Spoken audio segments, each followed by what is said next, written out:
স্ত্রীও নিজে কান্না শুরু করেছে। এবার দেখবি আমি যেমন বসে আছি, মনে করেন আমার স্ত্রী আমার এই জায়গায় মাথা দিয়ে ঘুমিয়েছে। এবার আমি যদি কান্না করি রে, চোখের পানি ঠস করে পড়বার সম্ভব আছে কিনা?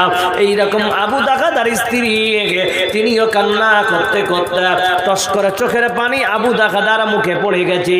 আবু দাখাদা বলছেন, স্ত্রী রে কেন তুমি কান্না করতেছ? স্ত্রী বলছে, তুমি কান্না করতেছ বলে আমার কান্না আমি ধরে রাখতে পারলাম না। এবার স্ত্রী বলতেছেন, স্বামী আপনার কান্নার কারণটা যদি বলে দেন তাহলে খুব ভালো হয়। স্ত্রীকে এবার আবু দাখাদা বলছেন, মাইরা শোনো, ওই শফিকের চেনাল বান্দা আল্লাহর নবীর হাদিস শোনো, উম্মাহ আজকে আপনাদেরকে বলি রে বাবা, এশারের নামাজের পর বান্দা যারা তাড়াতাড়ি ঘুমাবে ওর দ্বারাই সম্ভব ফজরের কাজা না হবে। বলুন ঠিক না বেঠি? এই মোবাইল যাতে দিন এসেছে জামাতায় মানুষ নামাজ পড়া ছেড়ে দিয়েছে। উম্মাহ আজকে তুমি চলতে ফিরতে তোমার গুনাহ হয়, তোমার চলতে ফিরতে গুনাহ হয়, তোমার হাতের গুনাহ কে মিটাবে? তোমার চোখের গুনাহ কে মিটাবে? তোমার পায়ের জিনা কে মিটাবে? তোমার মুখের জিনা কে মিটাবে? তোমার কানের জিনা কে মিটাবে? আল্লাহ রাব্বুল আলামিন বলতেছে, ইয়া আইয়ুহাল্লাযীনা আমানু ইযা কুনতুম ইলা সলাত ফাগসিলু উজুহাকুম ওয়া আইদিয়াকুম ইলাল মারাফিক ওয়া আমসাহু বিরুউসাকুম ওয়া আরজুলাকুম ইলাল কা'বাইন। আল্লাহ বলছেন, বান্দা ও মুসলমান জাবান্দা, আপনারা যতগুলো লোক বসে আছেন বলুন তো আমরা সবাই নামাজ পড়ি কি পড়ি না? জোরে বলেন। নামাজ পড়ি বন্ধু।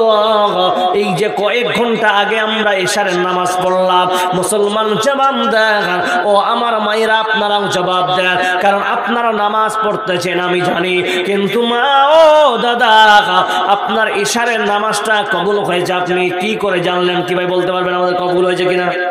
বলা যাবে? যাবে না, যাবে না। তাহলে আমাদের কি করা দরকার?